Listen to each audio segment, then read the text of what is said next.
Hello everybody and welcome to Lucky by Nature. I am Beastdaemon and thank you for hanging out with me today. Please show your amazing support by smashing the like button, and if you are new to the channel, don't forget to subscribe so you can get your daily dose of Ark. I have a few more tips for you today, so let's get right into it. Tip number one is the glow sticks.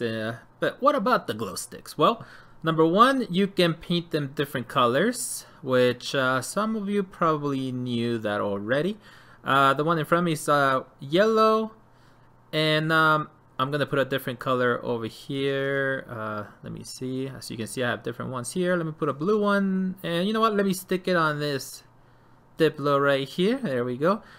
I don't know if you guys knew, but you can pretty much stick them just about anywhere on any dino. Let me put a different one over here. I'm showing you basically the differences in color. But if you want the one that is the best to use, you want them to be white. They last about 12 minutes, which that's quite a long time. And if you are going into a really dark cave, this is definitely an excellent source of light. So a good example for this would be the Labyrinth Cave here in Ragnarok, because if you do take a light pet with you for the sacrifice, then you won't have any more light to take you the rest of the way. And there's that portion that you have to go through, that it's really dark.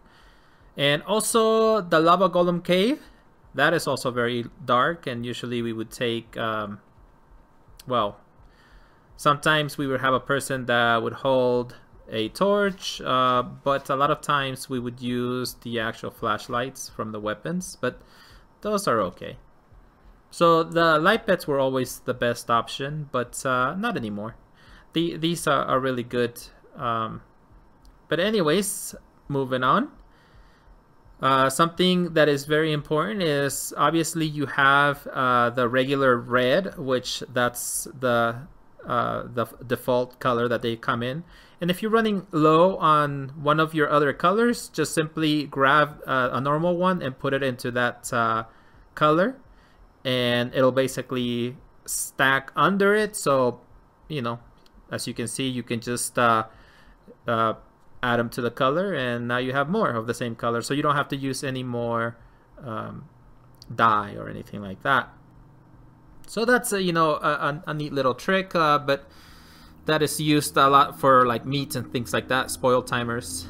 But another thing that is important for you to know is that you can actually stick these guys on your person, basically on your back. And what you do is on PC you use the right click, or on Xbox you use the right bumper, and when you hit it again, it just goes automatically on your back.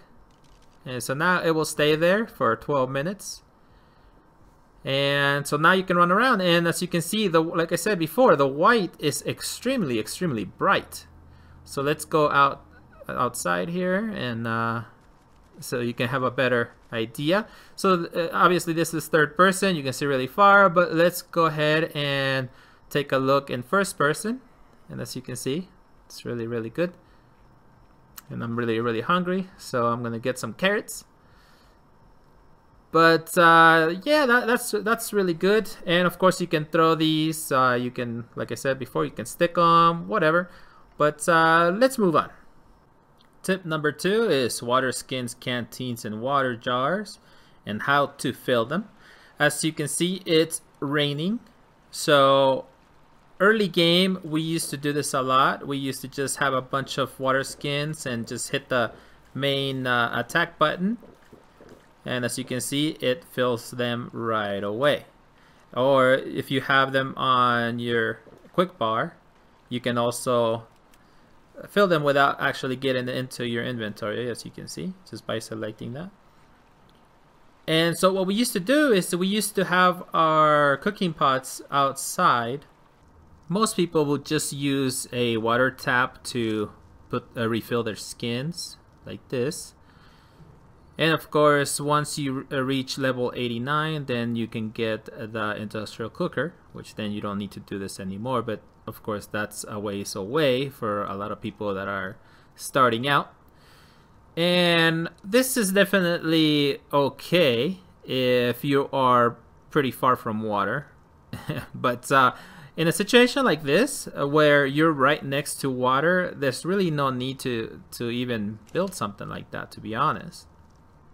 And the reason is because whenever you have empty ones, all you have to do is walk into the little stream. And as long as you hear the splish splash under your feet when you're walking, then you just go into your inventory and basically highlight that empty skin and do the same thing you did that we did with the rain. So you just use your main attack and it'll refill it. And that's basically all you do. So especially in this spot right here, it's pretty simple and easy. But anyways, let's go ahead and move on. Tip number 3, XP when crafting. Alright, so I get this question a lot, and I've seen a lot of people do this. But basically what happens is whenever somebody crafts something, they tend to stay and basically watch it craft. But you don't have to do that. You can actually, you know, make it craft a bunch of stuff. Like in this situation, this is a perfect example. So we are going to make a lot of narcotics. And of course you can, you know, go ahead and use the right trigger on Xbox and it'll just sit there and do one by one. Or, you know, the nice thing about PC is you can just tell it to go on and do all of them. Somehow, I mean, I remember that there was a way that you could do this on Xbox, and in fact there used to be a button that you could use. But anyways, that's nor here nor there. What we're concentrating on is the XP. As you can see on the right side, you can see the little arrow blink. That's of course the XP, and when that thing fills up, that's when we get to our next level. So I'm gonna show you that it doesn't matter how far you actually are from the station. It won't matter because the XP actually is basically attached to you. So if you go across the map, you know, you're still going to keep on getting the XP. So it's hard to see right now because of course, you know, it's really small.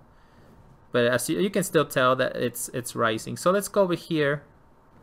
And then we're going to take a look at our XP. So you can see, now pay close attention because you're going to see it go up. Boom, you see that? Boom, boom. So it's going to go up twice because I have 2 of those pestles, mortar and pestles going. So let me check and see if there's anything good in here. You know, curiosity, you never know. Crappy stuff. But anyways, so we can go back now. Now, the other thing that you must know is shared XP. For somebody to get shared XP, you don't actually have to be next to the station either. You just have to be next to the person that initiated the crafting. So if somebody went with me, they would be getting the XP, the shared XP. And so yeah, I just wanted to throw that in because a lot of people, they actually don't know that. And but anyways, let's go ahead and move on. Today we're going to do 4 tips. Tip number 4 is dismounting. Alright, so this is common knowledge for a lot of people. But once again, there are some people that don't know this. And I have seen this, and I used to do it. As you know, when you dismount certain dinos, you always go to the right. That is by default. But in some situations, you want to actually get off on the left side. So in order to go on the left side, all you really have to do is on Xbox or PlayStation, just use your left stick and push it to the left. But this is a perfect example. If you're setting up your guys in you know, in a row and they're perfect, but then whenever you try to get off, you're like, oh crap, I'm stuck. And so you have no choice but to get back on your dino. And this has happened to me many times, especially when I'm putting them nice and close to other dinos. So, like I said, all you have to do is push it to the left and dismount. So on Xbox is the Y button. I think on PlayStation it's maybe the triangle. I think the triangle's on the top. I can't remember. I think it is. But and also on PC, all you have to do is push A and then push, I believe, E to dismount. And so in another situation, besides whenever you're putting these guys together, is when you're up somewhere like this, and obviously if you were to get off, you would end up falling to your death, so you don't want to do that. So it's nice and easy. And this is especially true with pteranodons. That happens a lot with pteranodons. And this is gonna hurt. I know I could have gotten off, but I didn't think it was gonna be that big a deal, and it wasn't. So but anyways, I don't want to make this too long. So that's it for me. So until next time, keep surviving. My work saved the human race.